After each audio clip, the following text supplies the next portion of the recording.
Ассаляму алейкум, хайрлах шамлар. Витаю в эфире телеканала АТР. Вы смотрите информационно-аналитическую программу «Бугунь». В студии для вас работаю я, Гульсум Халилова. Традиционно следующие 3 часа в этой студии с нашими гостями будем обсуждать самые актуальные новости, которые появились в украинской и международной информационной повестке дня. Ну, вы также можете присоединиться к нашему эфиру. На экраны ваших телевизоров режиссера периодически выводят номер телефона +3 8073 419 41 58. Звоните нам абсолютно бесплатно по Вайберу. Также можете присоединиться к нашему эфиру, использовав программу Skype, адрес которого на экранах вы сейчас видите, atr.tv. Это наш адрес. Звоните, задавайте ваши вопросы. Нам важен ваш голос. Гость нашей студии Евгений Магда, директор Института мировой политики. Витаю вас, ассаляму алейкум. Добрый день. Давайте наш эфир мы начнем с самых актуальных новостей из времени оккупированного Крыма, о которых нам расскажет сейчас наш журналист Роман Спиридонов. Он на прямой связи из Ньюзрума. Рома, привет! Рассказывай, что там сегодня произошло в Крыму, о чем планируете говорить в вечернем выпуске новостей. Привет, Гульсум. Ну, новости такие. Президент Украины Владимир Зеленский назвал свои главные приоритеты в работе. Это возвращение Крыма и окончание войны на Донбассе. Зеленский заверил, что это не просто романтические обещания и не пустые слова, и рассказал, чего ему уже удалось добиться. Вот чего ему удалось добиться, мы расскажем. На очередные попытки оккупантов обвинить Украину в водном геноциде отреагировал наш МИД. Там напомнили, что в соответствии с Конвенцией о защите гражданского населения во время войны Россия обязана обеспечить водой аннексированный Крым. И МИД заявил, что воды российской власти в Крыму не хватает, потому что она ее тратит на ускоренное развитие военных объектов и предприятия военно-промышленного комплекса. А если бы подавала воду людям, то воды было бы достаточно. В то же время в симферопольских кранах, мы знаем, текут нечистоты, воду подают по часам, несколько часов утром, несколько часов вечером. И вот сегодня там новый график подачи воды. Если раньше она была в каждый день, но только утром и вечером, то теперь будут меняться районы. В одних районах Симферополя она будет подаваться дважды в день, в других по одному, утром и вечером. Сегодня начала работу 75-я Генеральная Ассамблея ООН, на которой Украина представит 2 обновленных проекта резолюции по оккупированному Крыму. В них речь идет о правах человека и милитаризации полуострова. Об этом сообщил постоянный представитель Украины при ООН Сергей Кислица. Он заявил, что работа над текстами резолюции еще идет. И также он передал Генсеку ООН письмо, в котором проинформировал о незаконных так называемых местных выборах, которые оккупанты провели на полуострове. И сегодня страны-члены ООН осудили Россию за нарушение прав человека и международного гуманитарного права в оккупированном Крыму. На 45-й сессии Совета ООН по правам человека они призвали страну-агрессора выполнить резолюцию ООН о территориальной целостности Украины и выполнить решение Международного суда об отмене запрета Меджлиса. В самом же Меджлисе сегодня призвали переселенцев из Крыма баллотироваться в местные советы, участвовать в выборах в местных. Там заявили, что приветствуют всех крымских татар и украинцев, которые были вынуждены переехать на материк, покинуть полуостров, а сейчас решили работать в местных советах. У Меджлиса единственная к ним просьба, к таким депутатам, баллотироваться от тех партий, которые борются за возвращение Крыма. В полиции рассматривают 4 версии нападения на бывшего политзаключенного Владимира Балуха. Его избили в ночь на 8 сентября. У него серьезная травма головы, перелом ключицы и руки. Врачи сделали ему операцию на голове и ввели в медикаментозную кому. Его состояние стабильно тяжелое, без ухудшения. А вот какие версии рассматривает полиция, тоже мы расскажем в Замане. Я напомню, что следующий выпуск Заман, с этой недели у нас добавился выпуск Заман на украинском языке с Урьянесей Тумерой в 19:00. Мы в эфире. Ну и, конечно же, мы будем говорить о ситуации с коронавирусом. Несмотря на пандемию, оккупанты не собираются вводить никаких новых ограничений. Как заявил оккупационный глава Крыма Сергей Аксенов, никакие отрасли закрываться не будут, в школах дистанционного обучения не будет. Крымчанам советуют лишь мыть руки дезинфицирующими средствами. Тем временем эпидемия бушует на полуострове, и в Крыму уже 4000 больных, и каждый день их становится все больше, и 83 человека уже умерли. Об этих и других новостях в наших выпусках в 7 часов на украинском и в 21 00 на крымско-татарском. Гульсум. Спасибо большое. Это был наш журналист Роман Спиридонов. Он рассказал о самых последних новостях из временно оккупированного Крыма и о том, о чем они будут рассказывать в вечернем выпуске «Заман». Евгений, предлагаю обсудить ряд новостей, озвученные выше Романом. И начать, наверное, я хотела бы с воды. Учитывая, что Министерство иностранных дел Украины действительно сегодня заявило, что водоснабжение в Крым и с континентальной Украины будет полностью восстановлено только после деоккупации полуострова. Далее цитата.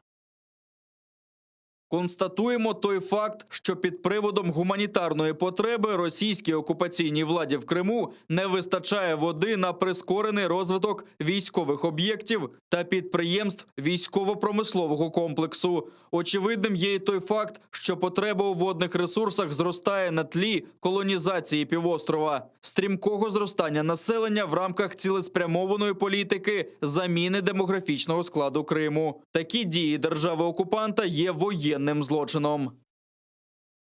Вот, исходя из той информации, которая у нас уже есть, мы можем очертить стратегию, по которой будет действовать оккупанты, и как будет решать ситуацию с водой в Крыму? Я думаю, що ця проблема не зникне швидко, з одного боку. З іншого боку, власне, я не спостерігав жодного разу з 2014 року, щоб російська влада якось серйозно опікувалась урожаями в Криму чи дійсно опікувалась постачанням води до домівок звичайних пересічних мешканців півострова. Не думаю, що Росія зможе побудувати на кшталт того, який вона зробила, енергетичний міст між Кубанню і Кримом. Ну, такий, так би мовити, водогін, тому що все-таки Кубань в даному випадку не має надлишків води. І, хоча, ви знаєте, не в російській, так, в радянській історії були різноманітні прожекти перекидання річок, там північних річок на південь. І я не здивуюся, якщо буде ця тема знову звучати. Ну, насамперед, я думаю, в Москві чудово розуміють, що це все політичні спекуляції, і за великим рахунком тут нема про що говорити, ну, як про момент, власне, гуманітарний. Тому що в Росії, незалежно від того, говорить про це Поклонська, говорить про це Лавров. До речі, Путин на тему воды практично не висловлюється, що показово. Ну вот он 27 августа, когда приезжал незаконно на территорию Крыма, он встречался с псевдогубернатором Севастополя Михаилом Развожаевым, и тогда он сказал, что вопрос воды нужно дорешать. И озвучивалось ряд проектов, вплоть до опреснения вод Черного моря, там переброски воды из реки Кокоска в Чернореченское водохранилище и так далее. Но потом посчитали и сказали, что это слишком все дорого. Ну, давайте не забувати, що хоча Росія публічно говорить про те, що санкції Заходу їй не завдають шкоди, це не зовсім так. Насправді фінансової шкоди Росія відчуває, ну я б сказав, на десятки мільярдів доларів щороку. І відповідно змушена в тому числі і рахувати гроші, які може витратити на певні такі проекти для Криму. Тут теж треба розуміти, що, власне, імперії, а Росія тут веде насамперед імперську політику, тобто вони не завжди керуються якоюсь економічною вигодою чи економічними розрахунками. Вони часто керуються власними геополітичними потребами, тобто Росія Крим активно перетворює на справжню потужну військово-морську авіабазу, з якої вона хоче впливати не лише на Чорноморський басейн, але й на Середземномор'я. Тому, відповідно, якщо вона буде під це виділяти кошти, то, думаю, через військові витрати насамперед. Ну, мы же видим, что они сейчас делают. Они пытаются донести там вот заявление Поклонской миру, что якобы на территории временно оккупированного Крыма идет гуманитарная катастрофа. Все бы ничего, если бы не было ответа с ООН, которые сказали, что вопрос водоснабжения Крыма лежит на Украине и на России. Знаєте, Організація Об'єднаних Націй, як і будь-яка інша міжнародна організація, вона за великим рахунком на рівні функціонерів, вона не хоче сваритися з Росією. Це очевидний факт. Тим більше, що Росія постійний член Ради безпеки ООН, і тези про те, що давайте ми переформатуємо Раду безпеки ООН, ну вони трошки такі наївні. Тому що всередині Ради безпеки ООН серед постійних членів є така кругова порука, і вони одне одного образити не дадуть, повірте мені. Мгм. Але коли ми говоримо про подальший розвиток подій, то треба розуміти, що така заява Організації Об'єднаних Націй, вона, власне, Україну ні до чого не зобов'язує. Давайте будемо проти Росії діяти, власне, її зброєю. Якщо немає жодних можливостей на міжнародному рівні примусити Росію добровільно піти з Криму на сьогоднішній момент, то тим більше немає жодних можливостей Україну примусити до того, щоб відновити водопостачання своєї окупованої території. Тим більше, що відповідні документи, вони не передбачають, що Україна має нести відповідальність за свої окуповані території. Но насколько вообще состоятельны вот эти заявления оккупантов о том, что международное сообщество должно вмешаться в эту ситуацию, и в особенности ООН, к которым апеллируют? Росія, і про це, до речі, дуже слушно заявила заступниця міністра закордонних справ Еміне Джапар, дуже вправно використовує і публічну дипломатію, і різноманітні інформаційні вкиди для того, щоб фактично легалізувати статус окупованого Криму як частину Російської Федерації. З цим треба боротися, і боротися так само асиметрично, нагадуючи про те, що Крим – це Україна, через різні способи, і в тому числі через мовлення телеканалу АТР. Мгм.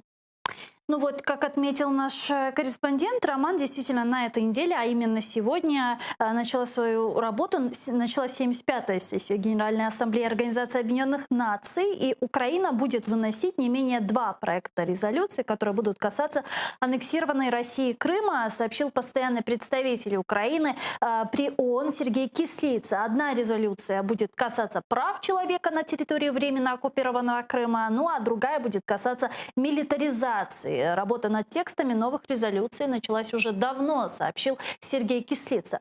Я убеждена в том, что в резолюции будет описано очень много важного и правильного, и прозвучат очень много разных нужных тезисов на Генеральной Ассамблее ООН. Но что это даст? Как это повлияет на Россию? Очікувати, що ухвалення такої резолюції, я думаю, що воно відбудеться, вплине на Росію, і Росія зразу в розпачі поверне назад Крим і заплатить Україні компенсацію, справді не варто.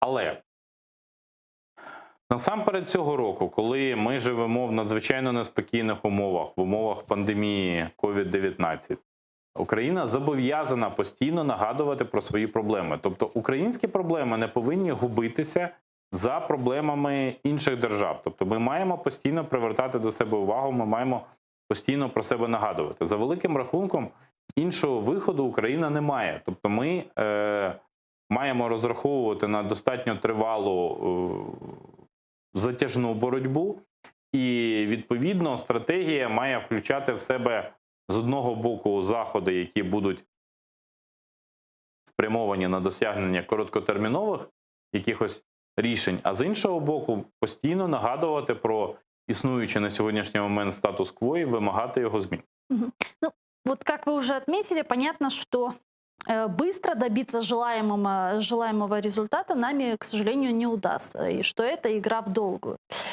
Санкции, международные решения, резолюции и так далее. И мы видим, как Российская Федерация с нигилизмом относится к международному праву. Более того, на своем законодательном уровне свой закон они теперь ставят выше, чем международное право. Но вот нас сейчас смотрит Крым. Люди, которые ежедневно находятся под оккупантами, и народ, который подвергается репрессиям. Какую бы надежду вы им сегодня дали на возвращение Крыма? На що їм на що надіятися? Насправді складне питання. Я розумію, що окупація – це справді серйозне випробування, і це випробування переживають мільйони наших співгромадян не лише в Криму, а й на Донбасі. Там теж відбувається дуже непроста ситуація і, можливо, за певним рахунком ще складніше. Тому що Крим формально, наголошую, незаконно включено до складу Росії, там існують погані, недосконалі російські закони, але існує, ну, хоча б ілюзія законодавства. Тоді як в сірій зоні, якою стала окупована частина Донбасу, законодавства як такого нема взагалі. Тобто це не визнані ніким фактично в світі утворення, і на їхній території сваволя – це синонім того, що там відбувається. Яка надія? Ну, Україна, по-перше, має якомога частіше нагадувати про те, що ми повернемо собі ці території. По-друге, ми побачили нехай і дискусійне питання, але Україна відкриває можливості для молоді, для абітурієнтів із Криму і з ОРДЛО вчитися в українських закладах вищої освіти, здобувати тут освіту, незалежно від того, як абітурієнти вчилися на окупованій території. Ну і, звичайно, Україна повинна раз по раз відправляти сигнали для міжнародної спільноти про те, що окуповані території – це болісно, що Україні це болить, і вона повинна це боротися за їхнє повернення. Розраховувати на швидкий військовий бліцкриг, попри те, що Збройні сили України стали сильнішими, за період з 2014 року я б все-таки не став. Ну, обіцяти подібні дії – це просто нечесно по відношенню до мешканців окупованих територій.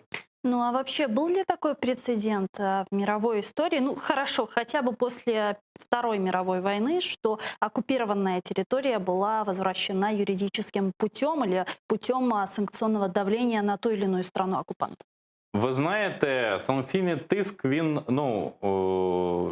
фактично не санкційний тиск, а військова операція призвела до звільнення Кувейту, який був захоплений Ираком свого часу. Да, но там за 42 дня они буря в пустыне. Но мы же понимаем, что это была стратегическая территория.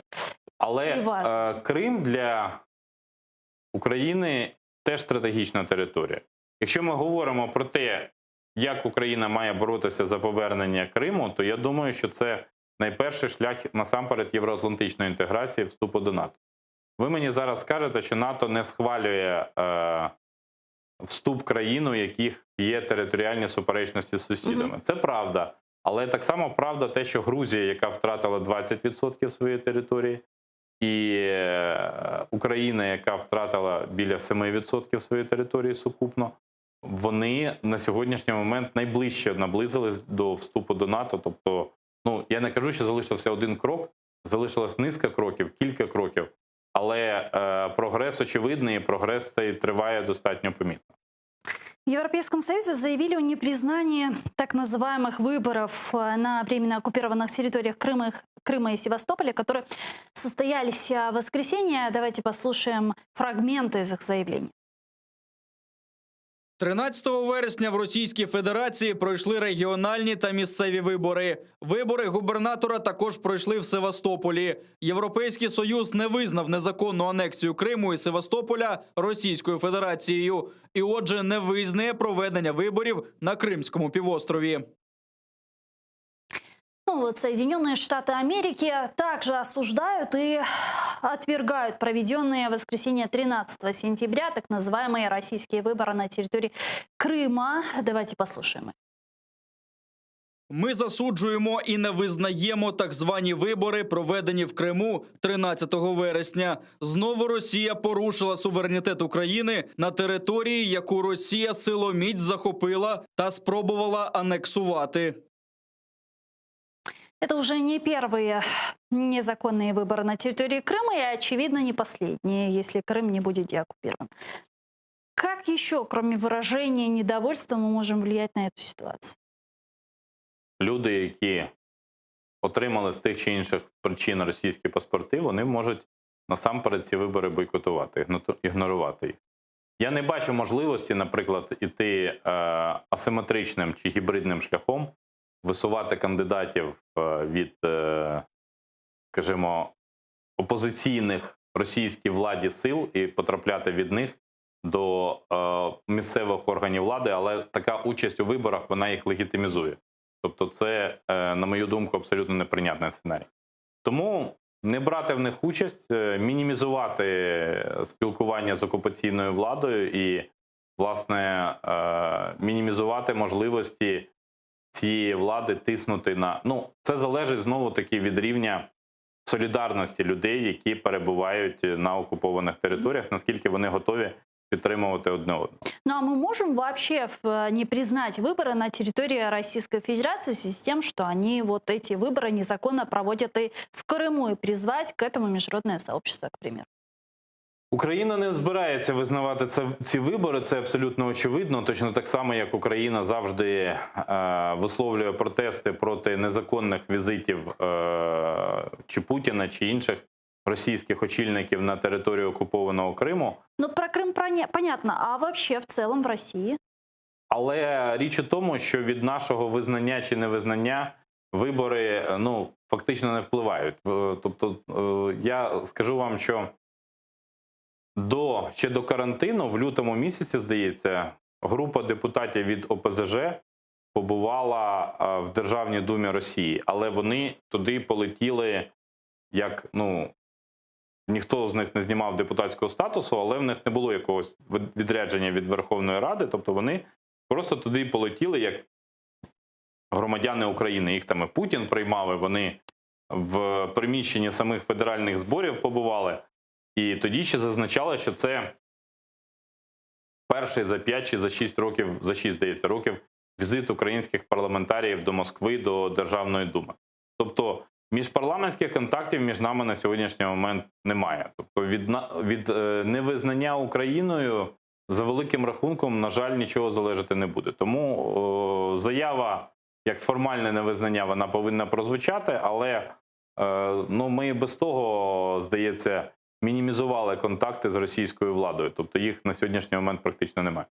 Давайте перейдем к следующей не менее важной теме. 11 сентября, как известно, состоялась встреча советников лидеров нормандской четверки. Уже в украинском обществе возникло недопонимание по результатам этой встречи. В свою очередь, российская сторона заявила, что не видит смысла встречи уже лидеров нормандской четверки, но тем не менее Дмитрий Козак отметил, что Украина готова внести изменения в постановление Верховной Рады Украины о проведении местных выборов. Речь идет о возможности проведения выборов на территории ОРДЛО. Ну а Андрей Ермак, глава Офиса президента, заявил еще вчера, что Украина во время встречи советников лидеров никакого формата не обещала, и менять постановление местных выборов, чтобы провести их на территории ОРДЛО, они не собираются, а просто проинформировали. Давайте послушаем Ермака.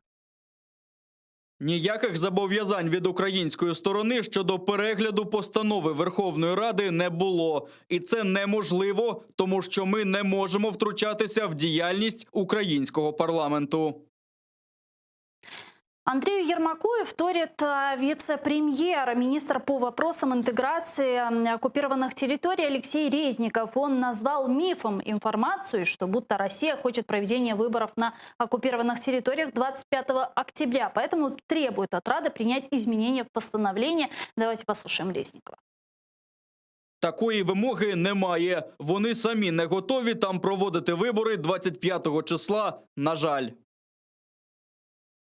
Ну а вот народный депутат Украины от «Слуги народа» Андрей Костин еще 11 сентября, сразу после встречи советников, говорил совершенно другое. Представитель Украины в ТКГ сообщил, что украинская делегация согласилась с возможностью внесения изменений в постановление Рады о назначении местных выборов. Он сказал, что речь идет об изменениях, зарегистрированных 28 июля 2020 года. Это проект депутата от фракции «Слуги народа» Александра Качуры. Давайте послушаем Костина. Сьогодні на зустрічі було відзначено, що на розгляді українського парламенту перебуває проєкт про внесення змін до постанови про призначення місцевих виборів, який передбачає іншу редакцію пункту 4, з приводу якого стільки гучних спекуляцій. Запропонована редакція повністю відповідає Мінському комплексу заходів. Александр Качура, народный депутат Украины, фракция «Слуга народа», с нами сейчас на прямой связи. Александр, здравствуйте. Здравствуйте. Александр, еще до встречи советников вы регистрировали в парламенте проект постановления о внесении изменений в постановление о проведении местных выборов от 15 июля. Верно. Да, вот в частности эти изменения касаются пунктов, которые регламентируют проведение выборов в Донецкой и Луганских областях. И вот на вот этих изменениях сейчас, как мне представляется, базируются аргументы ваших политических оппонентов, будто вы, ваша фракция уже готовы голосовать за внесение изменений в это постановление. Это правда? На самом деле в тех изменениях, которые предлагались, никакой крамолы нет. И я с самого начала говорил, как профильный заместитель комитета, я посмотрел немного дальше, немного глубже изучил вопрос. И в тот момент, когда мы только постановление проголосовали, я на следующий день подал соответствующие изменения. То есть в чем суть изменений? Первая часть изменений – это проведение выборов в Донецкий и Луганский областной совет на подконтрольных территориях исключительно, потому что это шаг к миру однозначно. И мы, те представители, которые бы местное самоуправление избрали, могли бы привлекать их к Минскому процессу. Также это были коммуникаторами территории с органами власти центральной. Четвертая часть и второй блок моего постановления заключался в том, что тот алгоритм, который выписан Минским соглашением, это принятие отдельных законов, которые принимаются парламентом об проведении выборов, как там написано. Алло? Александр? Алло. Сорвался, к сожалению, звонок. Мы попробуем еще раз связаться. Я прошу наших редакторов набрать еще раз Александра Качура. У нас есть к нему еще ряд вопросов. Что это все? Вот вы поняли, что происходит? Це, на мій погляд, гра в піддавки.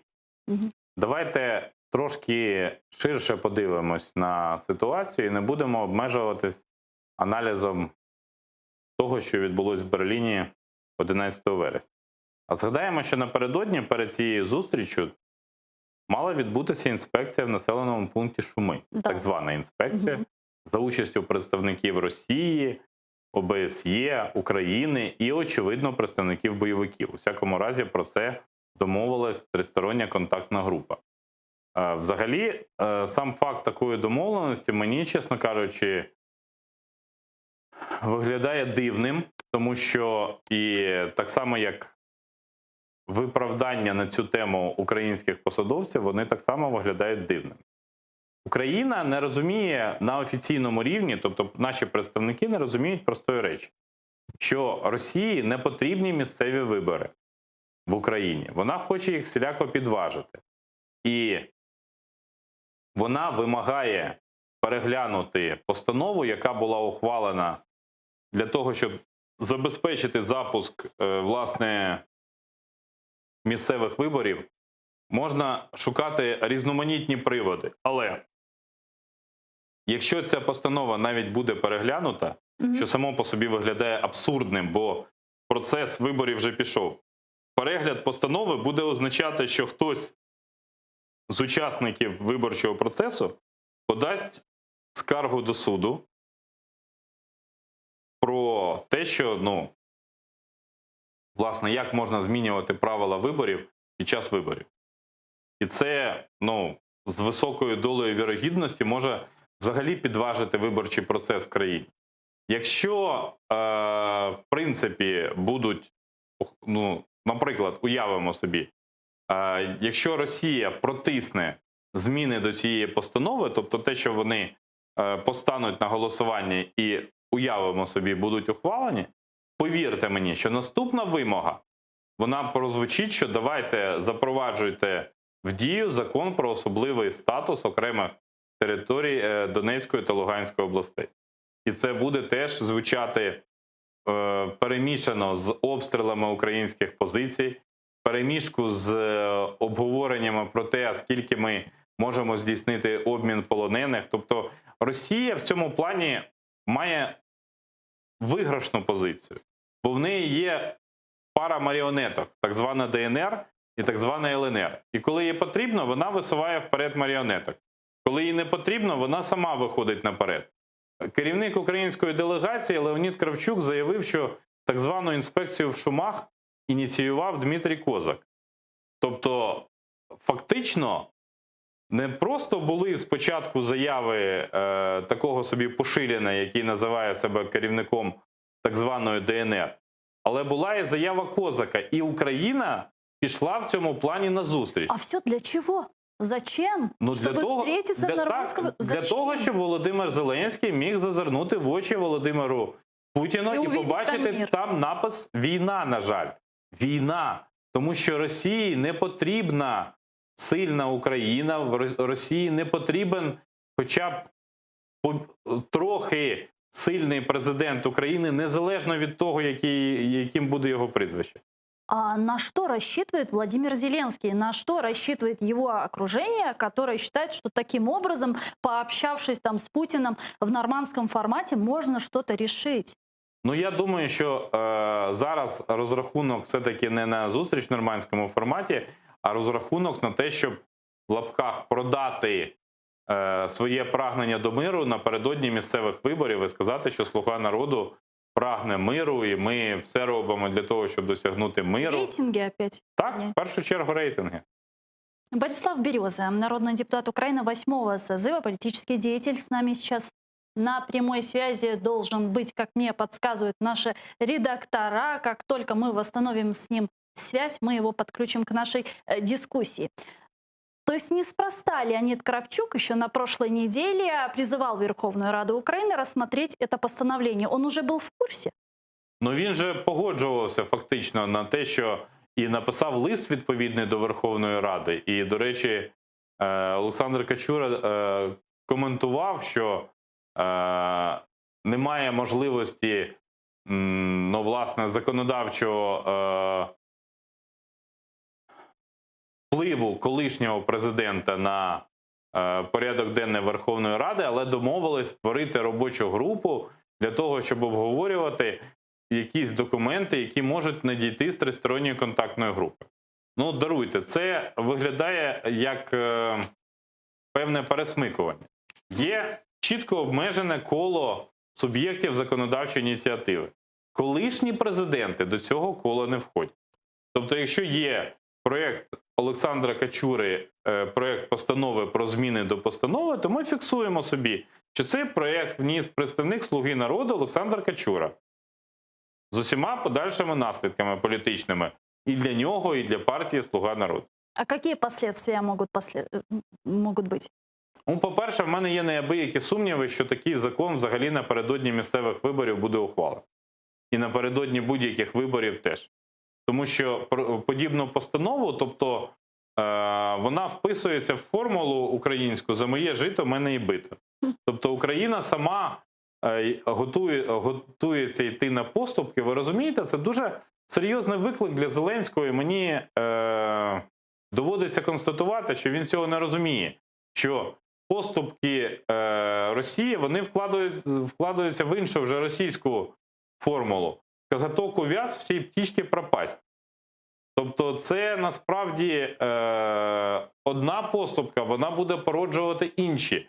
Росія намагається продавити, протиснути українську позицію і примусити Україну грати повністю за її лібретто. Це насправді дуже небезпечна річ. То есть все-таки на встрече советников нормандской четверки, нормандских лидеров, такая договоренность между Ермаком и Козаком была? Я думаю, що вона з високою долею вірогідності була, тільки її намагаються обгорнути в іншу ситуацію, сказати, що Качура зареєстрував свій проект постанови ще 1,5 місяці тому, і тому давайте ми його зараз повернемось, зробимо такий ще один крок на зустріч Росії. Але виникає питання, а коли будуть кроки на зустріч Україні? От воно достатньо прагматичне. Тобто, в чому полягають кроки на зустріч Україні? Я особисто не розумію. Борислав Береза к нам присоединился. Борислав, витаю вас. Вітаю вас. Борислав, вот эти вот заявления Ермака, Резникова, Костина, Арахамии, которые противоположны друг другу, это вот просто кавалькада случайных таких тезисов, или же все-таки есть некая договоренность, в которой нам не признаются, очевидно, потому что она нам не понравится? Ну, по-перше, треба не забувати про те, що у нас скоро будуть місцеві вибори, і саме через місцеві вибори лунають такі заяви, тому що падає рейтинг партії влади «Слуга народу», падає рейтинг президенту, а їм вони потрібні, ці рейтинги, для того, щоб отримати місця в місцевих радах.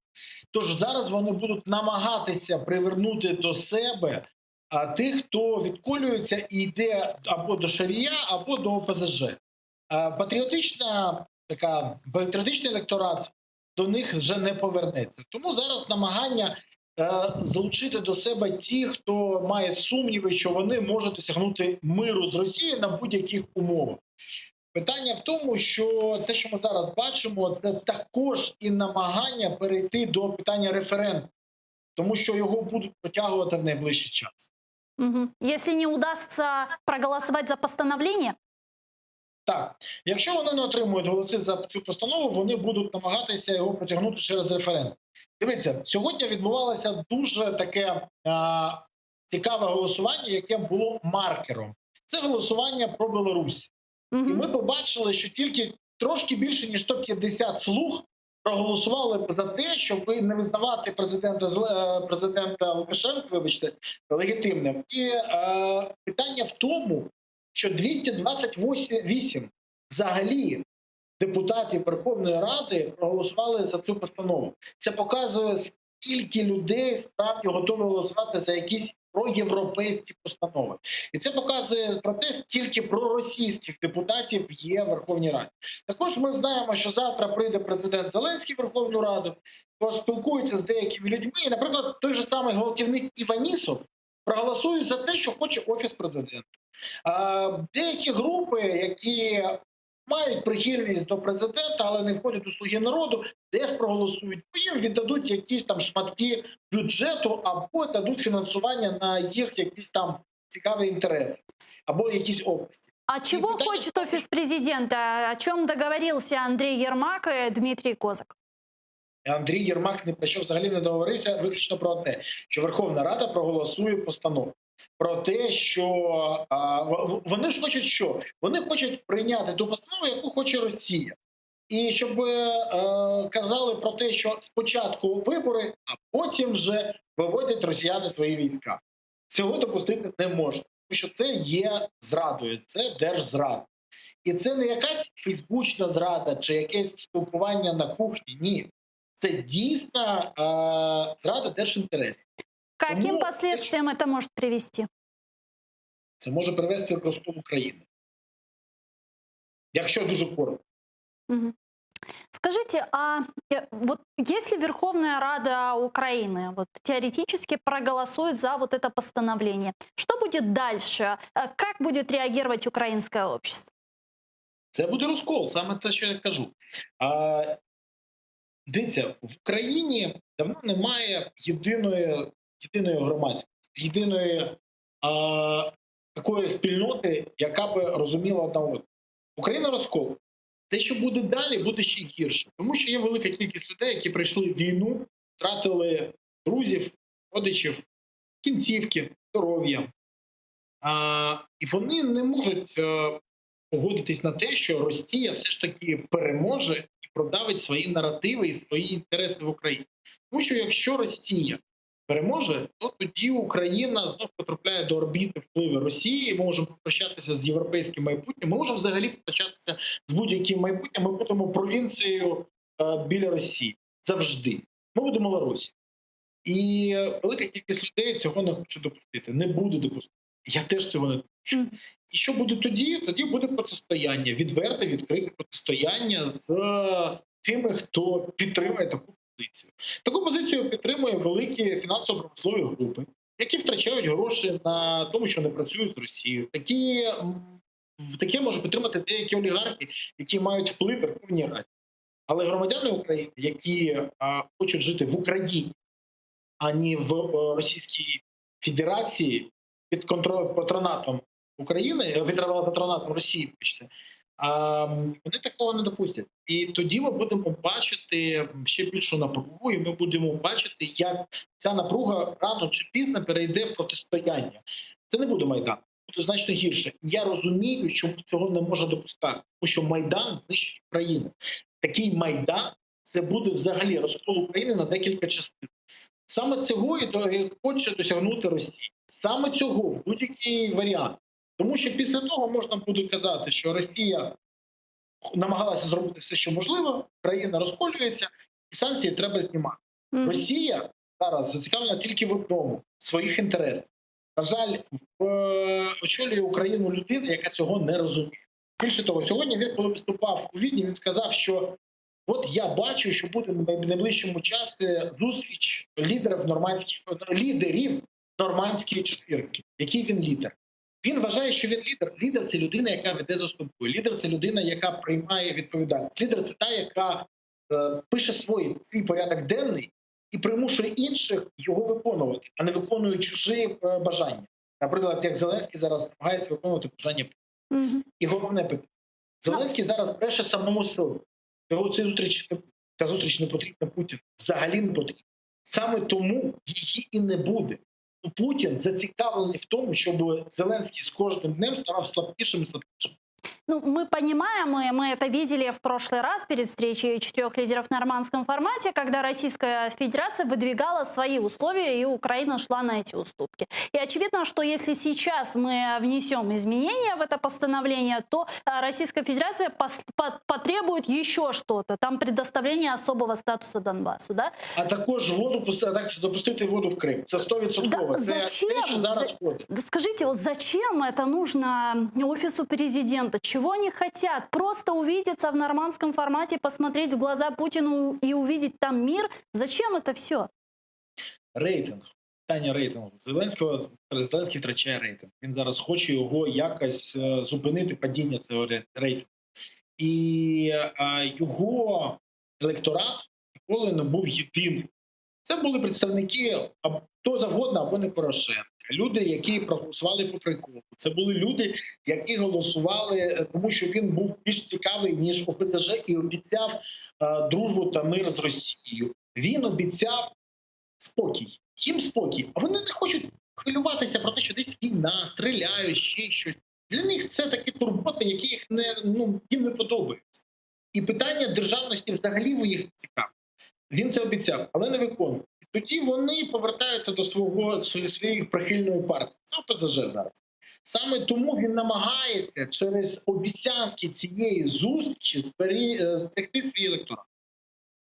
Ну, таким образом, как вы думаете, не загоняет ли себя сам Владимир Зеленский, как говорится в украинском глухий кут, обещая вот то, что он наговорил сегодня в Австрии в том числе? Дивіться, ви пам'ятаєте обіцянку? Весна прийде, посадки будуть. Ви пам'ятаєте обіцянку? Я ніколи не буду жити на держдачі. Ви пам'ятаєте обіцянку, що кінець епохи бідності і все інше? Він ніколи не грає вдовго. Він представник КВК. Це клуб веселий та квітливий. Відіграв сценку, перейшов до іншого. Відіграв сценку, перейшов до іншого. Це психотип людини, яка грає тільки в коротку. Путін – це людина, яка грає вдовго. Він покидьок, він мерзотник, але він розумний. І Путін прагматичний. Він дивиться на майбутнє і прораховує свої кроки. Він дійсно заганяє Зеленського. А Зеленський, як людина некваліфікована і некомпетентна, йде в ту пастку, яку йому пропонують представники Кремля. Можно как-то попрепятствовать имплементации вот этого сценария с изменением постановлений? Ну, хочу нагадати, що коли бажалась перевірка в Офісі президента, вони бажали перевірку в Шумах разом з сепарами, то суспільство показало, як воно впливає на порядок денний. І цю перевірку відмінили, тому що коли люди сказали, що вони прийдуть до Офісу президента, представники спецслужб сказали, що люди будуть налаштовані більш несерйозно. Може дойти до штурму, може дойти до протистояння. Зеленський боїться. Він дійсно цього боїться. І він розуміє, чим це небезпечно для нього персонально. Саме тому це все відмінили. І коли він буде бачити, що люди налаштовані дуже серйозно і вкрай рішуче, то він буде робити 2 кроки назад. Тому що його персональна безпека його цікавить більше, ніж домовленість. Ну и вы еще упомянули Беларусь. У меня еще есть несколько вопросов по этой теме. Как вы отметили, действительно, сегодня Верховная Рада Украины признала нелегитимными президентские выборы в Беларуси, которые состоялись 9 августа. И, как вам известно, вчера президент Российской Федерации Владимир Путин встретился с временно исполняющим обязанности президента Беларуси Александром Лукашенко. Вот по результатам. Что вы для себя подчеркнули от этой встречи? Чего теперь ждать? О чем они говорили 4,5 часа за закрытыми дверями? Ви вже відповіли на це запитання, про що вони розмовляли за закритими дверями, ми не знаємо. Ми подивимось тільки після того, як ми побачимо, які кроки робить Лукашенка. Скоріше за все, згідно інсайдів, була домовленість про те, що він знайде преємника для себе, саме Лукашенка, і якось буде дуже покроково мігрувати в бік Росії ще швидше. Але питання в тому, що швидка здача інтересів Путіну – це дуже небезпечна історія і для Лукашенка, і для Путіна. Тому що зараз білоруси налаштовані дуже дружньо до Росії. Якщо вони побачать, що їх дійсно знищують як країну, роблять таким придатком до Росії, це може кардинально змінитися. І тоді ми можемо побачити, як дуже швидко буде еволюціонувати білоруська спільнота. Питання в тому, що вони домовилися. Скоріше за все, про підтримку військову, силову та фінансову. Це обіцяв Путін. А Лукашенко пообіцяв, як завжди, більше не загравати з Заходом і бути налаштованим дуже дружньо до Путіна і всього, що він робить. Більш того, ми бачили, що він вже робив, що він казав по Навальному. Це було смішно, але в Кремлі це сприйняли як такий знак, який батька посилає Кремлю, що він скаже все, що потрібно, все, що завгодно, аби його підтримали саме представники Путіна і його оточення. Спасибо большое. Борислав Береза, народный депутат Украины 8-го созыва, был с нами на прямой связи. Дуже дякую вам. Ну, действительно, Верховная Рада Украины сегодня признала нелегитимными результаты президентских выборов. За проголосовали 228 народных депутатов Украины. Давайте посмотрим лайв, как это было. Ставлю на голосування пропозицію про прийняття в цілому проекту постанови про заяву Верховної Ради України щодо ситуації в Республіці Білорусь. Реєстраційний номер 3053А.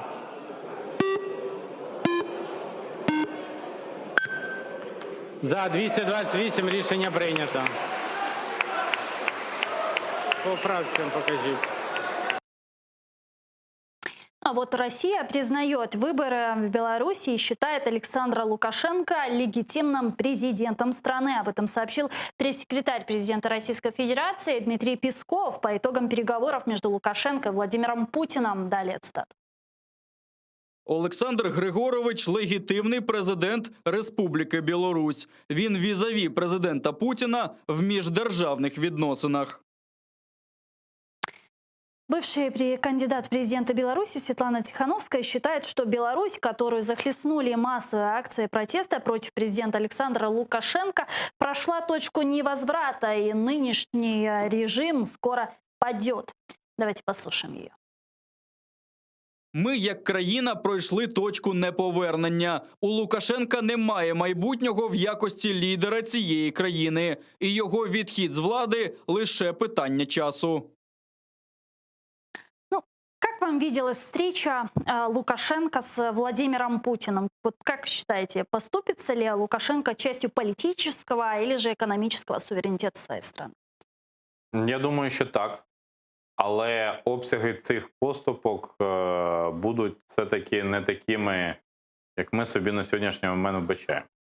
Я хочу нагадати, що візиту Лукашенка до Сочі передував приїзд до Мінська Лаврова, де він там побачив кілька сотень українців, які мутять воду.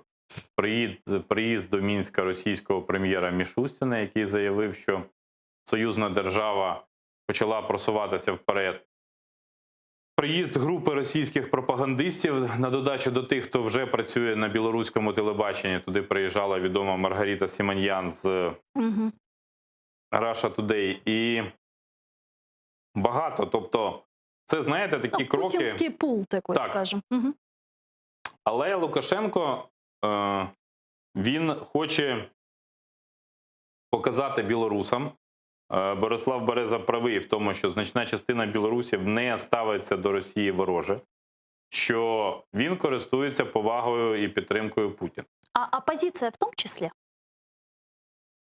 Річ у тому, що люди, які під час цієї президентської кампанії створювали проблеми Лукашенку, тобто і Віктор Бабарико, і Валерій Цепкало, і Марія Колєснікова, ну Марія Колєснікова вже згодом, і Світлана Тихановська, вони не належать до такого умовного біло-червоно-білого сегменту політичного. Вони швидше люди ні звідки. І якщо, ви знаєте, я в ефірі іншого каналу був представник білоруської опозиції, який приїхав до Києва, і я зразу його спитав: Крим чий?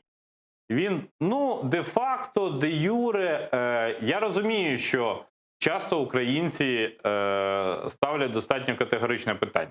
Аналогічне питання ставили Цепкало. Аналогічне питання ставили Колєснікова. Ну, это очень простой вопрос. Ну, це вам і мені просте питання. А для них вони не відчувають Росію ворогом. Я, можливо, скажу крамольну річ для когось з ваших глядачів, але вони нагадують українців до 2014 року. Аж до 2014 року, до загарбання Криму і до розпалювання війни на Донбасі, багато з нас не вважало Росію ворогом. Абсолютно не вважали. Тобто були родинні зв'язки, які вимірюються мільйонами випадків, вони ж залишаються. Інша справа, що вони часто змінили свій характер. Там зникли наукові зв'язки, десь зникли, десь не зникли. Мінімізувалися економічні зв'язки, мінімізувалися культурні зв'язки, багато чого іншого. Але що стосується, до речі, пані Тихановської, я минулого тижня мав нагоду на економічному форумі в Карпачі в Польщі її чути вживу. І я маю сказати, що вона, ну, на жаль, мене особисто не вразила. Я не бачу в ній такого... В каком плані? Ну, вона сама весь час наголошує, що вона не лідер, і в неї немає, ну, от вона, знаєте, приїжджає з певною, так би мовити, вже заготовленою низкою фраз, які вона скаже, але, ну, от, коли вона намагається позиціонувати себе як лідер протестів, вона може себе позиціонувати, можливо, як символ змін. Це більш коректно. Але лідер протестів, в мене в голові, мабуть, на роки відклалася новина з Укрінформу ранком 10 листопада, що в штабі Тихановської забарикадували вікна і двері для того, щоб їх не звинуватили в дотичності до протестів. І вона ж вже 11-го вже була за межами Білорусі. Тобто вона навіть близько не підійшла до протестувальників, хоча перед виборами там малювали її в образі Жанни Дарк. Там, скажімо, та сама Колєснікова, яка відмовилась, не дала себе виштовхати на територію України, порвала свій закордонний паспорт, вона виглядає більш харизматичною. Але повторюсь, що ті, хто опонує сьогодні Лукашенку, вони в масі своїй, вони, напевне, не вороги Путіну. А чего они хотят? Им просто надоел автократ Лукашенко, и они хотят смены власти? Все? Ну, звичайно, хочуть зміни влади. Повірте, що не все так просто. Ну, тобто, так не буває, що людина, як Лукашенко, 26 років правила, а потім от випадково людям перестало подобатись. Ну, тут з одного боку є COVID-19, де не було якихось карантинних обмежень, але зовсім інша історія. Лукашенко найвідоміший в Європі COVID-дисидент, який не запроваджував карантин. З іншого боку, я думаю, дуже постарався колишній російський посол в Білорусі Міхаїл Бабіч, який активно працював за серпень 18-го, квітень 19-го, коли білоруси фактично вимолили його відкликання до Білорусі. Він, знаєте, поводив себе як гауляйтер. російський в Білорусі, який зустрічався там дуже активно. Ну тільки уряду там не роздавав якісь доручення, а так був надзвичайно активний і показував всім, що він впливає на ситуацію. Давайте підключимо к нашій бесіді Дмитро Левуся, політолога, експерта з міжнародних питань. Він з нами зараз на прямому зв'язку. Вітаю вас. Доброго вечора. Что важное вы почерпнули от переговоров Александра Лукашенко с Владимиром Путиным? Что здесь было важное? 1,5 миллиарда или же все-таки поддержка со стороны Путина конституционной реформы? Ну, за великим рахунком, це просто завершення, певне завершення того шляху, який Лукашенко йшов. Тобто навіть для уявлення багатьох наших і патріотів, експертів, які вважали, що Лукашенко – це та людина, це який гарантує ненапад в Білорусі, Російської Федерації, який певним чином гарантує невходження Білорусі до Російської Федерації, її непоглинання. Тобто така ілюзія жила у дуже багатьох людей. І от саме ці переговори, це в принципі, як на мене, це закінчення цього образу. Лукашенко отримає гроші, до того ж набагато менше, ніж свого часу отримав Янукович. І Лукашенко погоджується вже навіть на неформальне якісь там існування, не тільки неформальне існування, там у вигляді цієї такої аморфної союзної держави, яка свого часу знову ж таки завдяки Лукашенка не стала оформлюватися до кінця. А він погоджується вже і на те, що треба вносити там зміни в Конституцію. Тобто це початок оформлення такого юридичного завершення самостійного існування Лукашенківської Білорусі, на перетворенні на повністю абсолютно залежну від Російської Федерації. Ну і однозначно це завершення того образу і міцного господарника, який, до речі, теж не відповідав дійсності. А ця ілюзія не тільки серед простих людей України жила і в експертному середовищі. Це і от завершення цього. Тобто все, немає, як з'ясувалося вже для всіх цього білоруського цього якогось економічного дива, його і не було, але от зараз уже зрозуміло. Ну а как же третий фактор? Как же третий фактор белорусский народ, который выходит на протест? Так от, а поки що білоруський народ, я не кажу, що цього фактора не існує, але от якраз пан Євген дуже добре зараз сказав, так, білоруси поки що, вони в масі своїй, ну, от того, що, наприклад, мені знайомі білоруси, яких я знаю,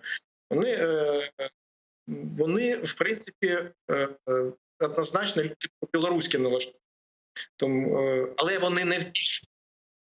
І вони ті, з ким спілкуюсь, я не говорю про те, що зараз набагато важливіше для Білорусі це національне пробудження. Тобто, якщо в цей період зараз нинішнього протистояння їм вдасться пройти знову національне пробудження, знову зробити якийсь певний ренесанс своєї культури, це буде для них дуже добре. Тоді вони в ментальному плані захищені від Москви. Але тому найбагато більшу роль вони зараз вбачають саме в діяльності музикантів, поетів, акторів, тобто тих людей, які займаються саме культурною сферою. Але поки що цього не сталося. І тому навіть лідери опозиційні і люди, які висловлюють думки протесту, вони поки що висловлюють ці ілюзії. Ах, Росія нам друг, ах, Росія нам брат, і пані Олексієвич, кажучи вже і Колєснікову, і цих персонажів, які регулярно почали з'являтися в Києві. Тут саме Роднінков, Цепкало, який до цього приїжджав, і що зараз наговорила дружина пана Цепкала в інтерв'ю Ірині Ромалістій, то це не симптомна, це діагноз за великим рахунком. Але це не означає, що Москва дуже добре вміє перетворювати на противників тих людей, які в потенції могли би бути от своїми неокупованими такими діями і хамським ставленням, вони однозначно здатні пробудити все ж таки білоруський народ. І я думаю, саме це ми зараз спостерігаємо. Не дарма саме білий прапор став світом. Может ли тогда Москва сейчас уже готовить некого человека, который может прийти на смену Лукашенко? Я думаю, що це обговорювалося однозначно з Лукашенком. Тут інша річ, що Лукашенко залишається Лукашенко, він думає, що він і в черговий раз зможе обманути Москву. Ну і тут не варто було б, мабуть, і тут надто багато уваги приділяти саме фігурі правителя, того, хто керує Білоруссю.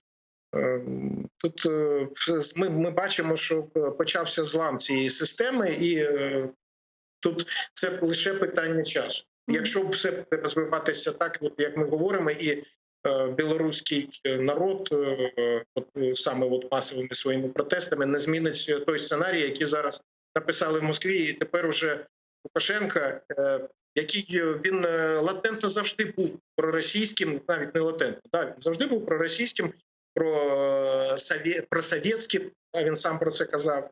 Він єдиний, хто провів оцей парад перемоги 75-річчя, те, що злякався зробити Путін. Людина, яка дійсно хотіла стати лідером союзної держави всередині 90-х років, наприкінці 90-х років. Тобто людина, але його в цьому його прагненні його просто не залишили місця саме лідера. І тепер він вимушений підкорятися. Если Лукашенко сместят, то не будет ли это месседжем для внутрироссийского общества, когда они увидят, что, оказывается, протесты могут привести к чему-то? Так от, тут, до речі, дуже цікавий момент. Москва, коли починає гратися, то вона завжди грається так небезпечно. Так? Тому що деякі речі, вони вже якось отримують такий відгомін у себе на території дуже несподіваний. Коли на Лукашенка, Москва ж неоднозначно підтримувала Лукашенка під час цих протестів з самого початку. Був Жириновський, який казав про те, що надто жорстоко давлять. Був Співаков, який відмовився від білоруського ордену. І це два таких напрями. Жириновський казав для внутрішнього глядача, Співаков для Європи. От бачите, дивіться, який там поганий лідер в цій Білорусі. Тобто це підвішували Лукашенка. Але тим самим, в принципі, для росіянина показали, що показали, що що, в принципі, ти маєш право на протест. Це доволі такий несподіваний результат роботи частини апарату російської пропаганди. Але він уже був.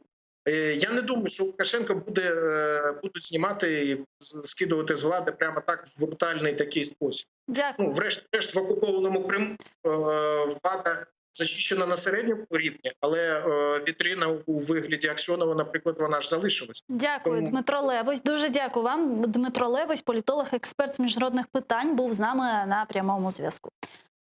Чим це все закінчиться для Лукашенка?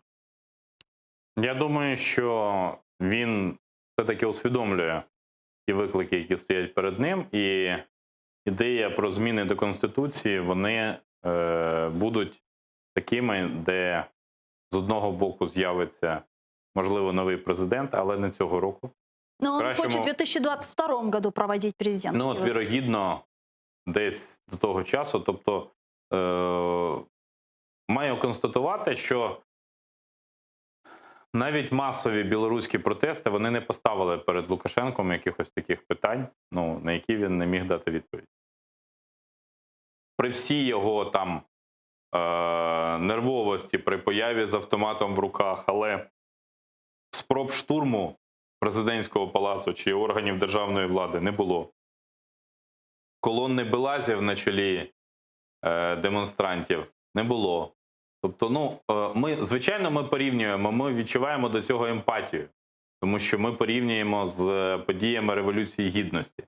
Але у мене є таке гостре відчуття, що білоруси, які вийшли на протест, вони в певній ейфорії від цього самого протесту, від того, що вони от можуть сказати, що Лукашенко має піти.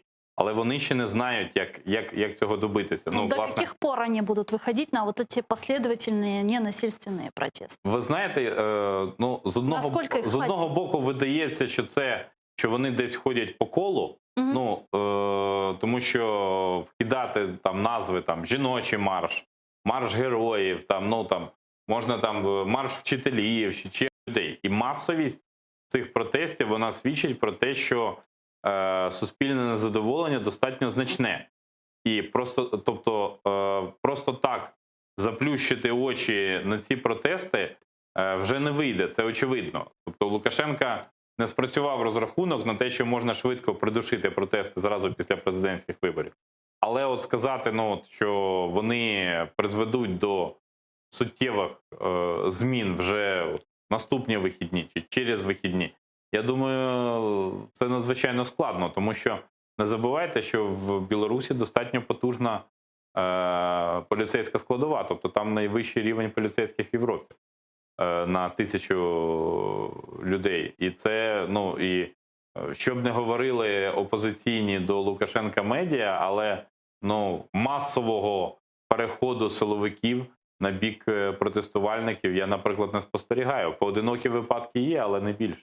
Диссидент, журналист Александр Подробинник с нами сейчас на прямой связи. Александр Пинхосович, здравствуйте. Алло, слышите? Да, я слышу вас. Да, здравствуйте. Ну что ж, мы сейчас разговариваем на тему Беларуси. Вчера Александр Лукашенко встретился с Владимиром Путиным. Что важное вы для себя подчеркнули из этой встречи, из этих переговоров?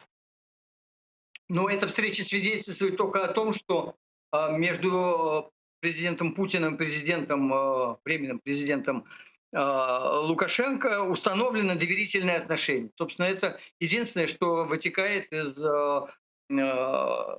их переговоров. Потому что содержание переговоров мы не знаем, о чем они говорили, мы не знаем.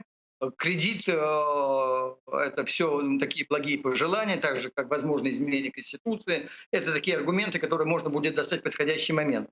О чем они договорились, действительно неизвестно, но то, что они договорились, свидетельствует о том, что Кремль пока явно поддерживает режим Лукашенко.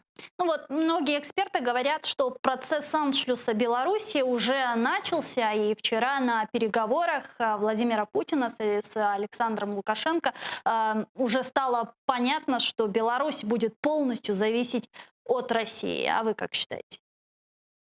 Я не знаю, может быть, кто-нибудь подслушал их разговоры, у кого-нибудь есть такая возможность.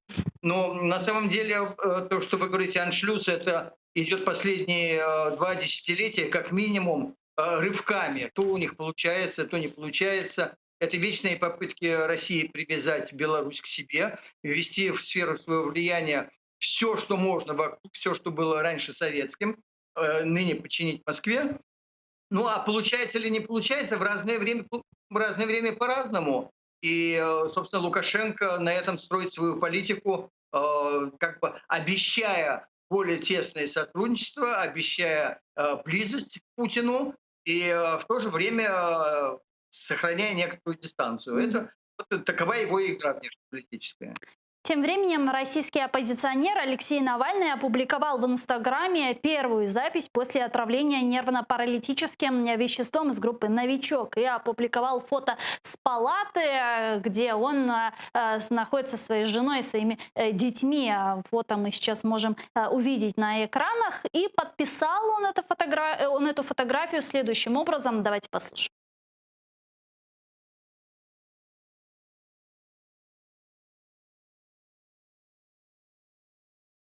Ми розглядаємо це отруєння як замах на вбивство. Ми засуджуємо будь-яке використання хімічної зброї та закликаємо Росію в повному обсязі співпрацювати з організацією із заборони хімічної зброї в проведенні розслідування. Мы сейчас с вами послушали заявление главы дипломатии Европейского Союза Жозепа Борреля, который сказал, что Европейский Союз рассматривает отравление российского оппозиционера Алексея Навального как покушение на убийство. Вот эта вербальная жесткость Европейского Союза, как вы считаете, может ли перерасти в практическую? Ну, разумеется, такие суровые заявления могут перейти во что-то большее, но, с другой стороны, опыт показывает, что часто западные лидеры вот этими жесткими заявлениями только и ограничиваются, и дальше ничего не идет. Ну, для меня, например, мне кажется очень таким хорошим примером, вдохновляющим, то, что некоторые страны вводят санкции, персональные санкции фактически против Лукашенко, не признавая его легитимным президентом. И Евросоюз, кажется, тоже заявляет, что он нелегитимный президент. Будет ли это означать, что западные лидеры откажутся признавать его де-факто президентом, откажутся встречаться, принимать его, наносить визиты? Ну, вот это большой вопрос. Но я думаю, что такая обструкция диктатора была бы очень уместна и могла бы к чему-то привести. Обычные рядовые санкции в отношении его дворни, его подручных, они мало что. Мгм. Ну, также не утихали разговоры о возможной заморозке строительства Северного потока-2 из-за отравления Алексея Навального. Вот как вы считаете, Северный поток все-таки остановят или нет? Германия пойдет на этот шаг? Я думаю, что нет. Я думаю, что дело ограничится заявлениями. И вообще вся эта дискуссия, она носит, по-моему, немножко комичный характер, потому что проблема на самом деле стоит не в том, будет Северный поток построен или не будет он построен, а в том, будет ли Запад покупать дешевый российский газ или нет. В конце концов, никто не мешает достроить Северный поток-2, но отказаться от импорта российских энергоносителей и таким образом подвергнуть России санкции. Строительство газопровода — это вещь второстепенная. Спасибо большое. Журналист, диссидент Александр Подробинник был с нами на прямой связи. Дуже дякую вам. Кто, зачем, почему отравил Навального, как считаете? Я думаю, що ми побачимо ближчим часом російську версію офіційну цього.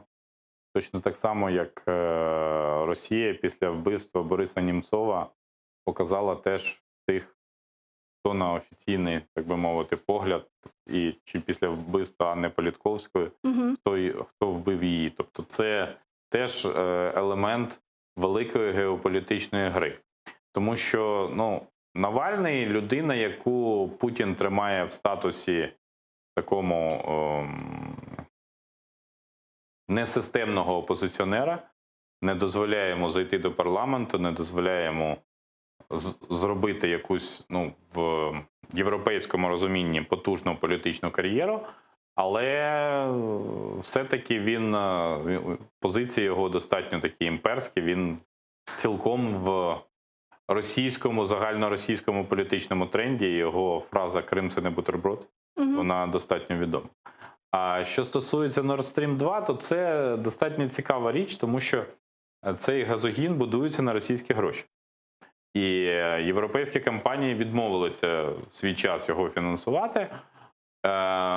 Минулого року Сполучені Штати запровадили санкції, і, відповідно, судно, яке прокладало труби, воно було змушено знятися і піти.